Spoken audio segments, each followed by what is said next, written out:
Gênesis 3:6, a palavra de Deus diz: A mulher viu que a árvore era bonita e que as suas frutas eram boas de se comer.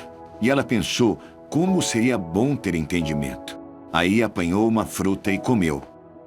E deu ao seu marido, e ele também comeu. Sabem de uma coisa, meus queridos? Como Deus é bom, não é? E como Ele se preocupa comigo e com você. A prova disso é a Bíblia. A Bíblia Sagrada conta todo o conhecimento de Deus se revelando a nós a cada texto, a cada frase. No texto que lemos, Eva decide desobedecer a Deus, que havia proibido ela e seu marido Adão, homem e mulher, de comerem do fruto da árvore que ficava no meio do jardim do Éden. No início do capítulo 3, apresenta ali um diálogo entre Eva, a mulher, e a serpente, o animal mais esperto que Deus havia feito. Aliás, esta afirmação já nos traz uma primeira lição, a de que devemos estar sempre atentos aos espertos e sagazes. Após dar ouvidos então à serpente e a imaginar possibilidades que iam contra a vontade de Deus, Eva provavelmente mudou o olhar para aquela árvore do fruto proibido, que se apresentava de maneira atraente. O texto diz que era uma árvore bonita e que as suas frutas eram boas de se comer. Neste ponto nós podemos aprender mais uma lição. Na maioria das vezes, aquilo que nos leva a pecar contra a vontade e a direção de Deus para as nossas vidas, necessariamente não se apresenta como algo ruim, feio ou ofensivo. Como vimos, a árvore era bonita e seus frutos pareciam bons. Meus amados irmãos e irmãs, o Espírito Santo de Deus, que habita em mim e em você, trabalha de maneira maravilhosa nos nossos corações, nos mostrando qual é a vontade de Deus. Eu e você somos convidados a pecar diariamente nas nossas vidas, com situações atrativas e de aparência inofensiva. Porém, nós não podemos nos enganar. Nós precisamos buscar mais da presença de Deus e a aprender a ouvir a voz do seu Santo Espírito, que é cavalheiro e só se manifesta quando permitimos, quando desejamos. Mas algo ainda que eu quero conversar com você é para que se atente ao fato de que Eva estava no jardim de Deus. Ela e seu marido Adão se relacionavam com Deus diariamente. E aí, mais um alerta para mim e para você. E este, talvez, é o alerta mais importante dessa mensagem de hoje. O fato de nós nos relacionarmos com Deus não nos exime, não nos tira da possibilidade de pecar. Não nos tira a possibilidade de cair. Pense sobre isso. Apesar do perdão disponível para mim e para você em Jesus Cristo, nossos pecados têm consequências. Lembre-se, um coração grato e humilde tem muita eficácia na luta contra o pecado. Segundo Crônicas 33, versos 12 e 13, a palavra de Deus diz: No seu sofrimento, Manassés orou com fervor ao Senhor, o seu Deus. Cheio de humildade, ele se arrependeu diante do Deus dos seus antepassados. Deus ouviu a sua oração e atendeu o seu pedido, deixando que ele voltasse para Jerusalém e fosse rei de novo. Aí, Manassés declarou que o Senhor é Deus. Sabe, meus irmãos, esta história é maravilhosa, pois ela retrata o que muitos de nós fizemos, estamos fazendo ou faremos um dia. E a minha oração é que não façamos. Sabe, Manassés governou Israel por 55 anos, assumiu o seu reinado com apenas 12 anos de idade. Manassés pecou contra Deus, é o que diz a Bíblia. Ele era filho do rei Ezequias, que reinou sobre Israel durante 29 anos, e a Bíblia relata que Ezequias fez o que agradava a Deus. Bem, mas o nosso personagem hoje é Manassés, um homem que, quando criança, viu seu pai Ezequias governar e adorar somente ao Deus de Israel.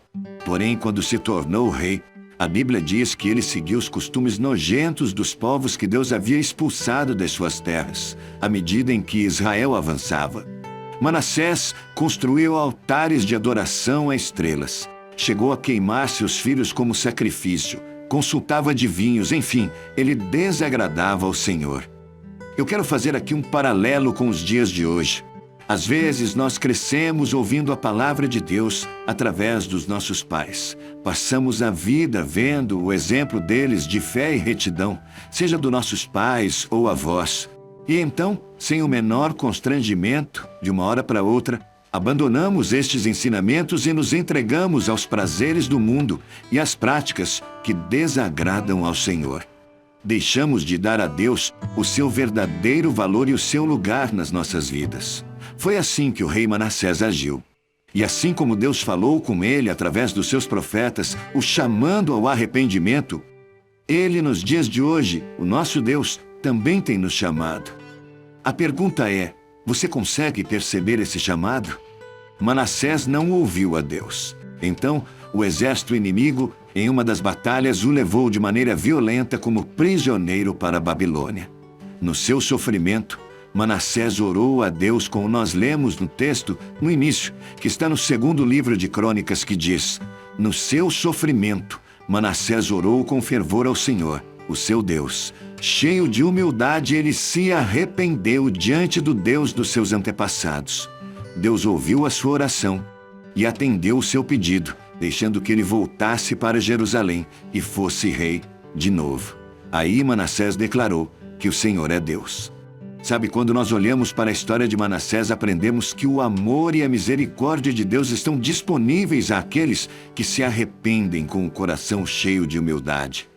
Se você se sente prisioneiro ou prisioneira, escravo, assim como Manassés estava, eu quero lhe convidar a se arrepender e a orar a Deus com o coração contrito e quebrantado, o qual o Senhor Deus não rejeita, e experimentar o melhor de Deus na sua vida. A Bíblia diz que Deus permitiu que ele voltasse a reinar. Esse era o pedido dele enquanto orava a Deus. E aí, ele declarou com seus lábios que o Senhor é Deus. Lembre-se, o arrependimento verdadeiro é transformador. Quero fazer uma oração incluindo o seu nome, o nome da sua família e profetizando bênçãos sobre vocês. Quer receber esta oração? Então, por favor, escreva agora nos comentários o seu nome, nome dos seus familiares, e eu quero desafiar você a compartilhar a mensagem de hoje com pessoas importantes para você. Você pode fazer isso? Manda o link aí no WhatsApp, compartilha com essas pessoas. Vamos orar? Senhor Deus, Pai amado, Pai de amor, de misericórdia e de graça, Deus Todo-Poderoso, Pai, como é bom ouvir uma história como essa. Uma história onde a Tua misericórdia e o Teu amor, Pai, alcança aqueles que se arrependem e se apresentam diante do Senhor com um coração humilde, contrito e quebrantado. A Tua palavra diz que o Senhor não rejeita um coração contrito e quebrantado. Deus, que nós possamos entender o Seu chamado ao arrependimento. Pai, que nós possamos nos desviar dos nossos maus caminhos, que nós possamos, Pai, nos converter para a Tua direção, Pai, para a Tua vontade, Senhor. Deus, conhecemos a Tua palavra, conhecemos os Teus feitos, sabemos qual é a direção que queres para a nossa vida, Pai, mas ainda assim, muitas vezes insistimos, Pai, em caminhar para o outro lado. Deus, eu quero agora, em nome de Jesus, declarar mesmo um tempo de arrependimento no meu coração e no coração dos meus irmãos. Pai, essa é minha oração neste tempo, que esta palavra possa mesmo gerar, produzir arrependimento genuíno e transbordar no nosso coração, Pai, a humildade de Jesus Cristo no nosso coração, Pai, que possamos nos apresentar com o coração contrito e quebrantado na Tua presença. Obrigado, Senhor, por esta palavra tão preciosa ao nosso coração. Palavra que vem nos ensinar, nos exortar, nos trazer mesmo um senso de atenção, Pai, diante das circunstâncias que enfrentamos na nossa vida. Esse texto é muito rico, quando nos mostra muitas vezes que somos e podemos, na verdade, ser atraídos por aquilo que tem uma boa aparência, mas que, na verdade, representa morte espiritual para nós. Deus, que possamos ter o discernimento que só o Teu Espírito pode nos dar. Por isso nós pedimos para que o Seu Espírito Santo, Pai, seja conosco, nos dando direção, nos ensinando, nos guiando, Pai, a cada momento. Senhor Deus, queremos pedir também para que o nosso coração seja um coração grato. Seja um coração sempre grato, Pai, porque a gratidão é uma virtude que nos afasta, sim, do pecado. Porque quando temos um coração grato, estamos mais distantes da ganância, que a ganância, além de ser um pecado, nos leva para outro e outro. Afinal, um abismo chama outro. Pai, nós queremos te pedir que esta palavra possa frutificar em cada coração que a recebe neste tempo, Deus. Pedimos também, Senhor, para que o nosso relacionamento com o Senhor seja cada vez mais forte, mais profundo, Pai, mais intenso. Que possamos, Pai, ser homens e mulheres cheios da presença do Teu Espírito. Esse é o desejo do meu coração. Eu quero declarar uma palavra de bênção, Pai, sobre cada casa, sobre cada lar, sobre cada vida que ora conosco neste tempo. E eu abençoo essas vidas no nome do Senhor Jesus, nome que é sobre todo nome, no céu, na terra e debaixo da terra. Amém e amém. Graças a Deus. Não se esqueça que você é muito importante para o Senhor Jesus. Compartilhe essa mensagem com alguém que você ama e não se esqueça de inscrever em nossos canais. Que Deus te abençoe.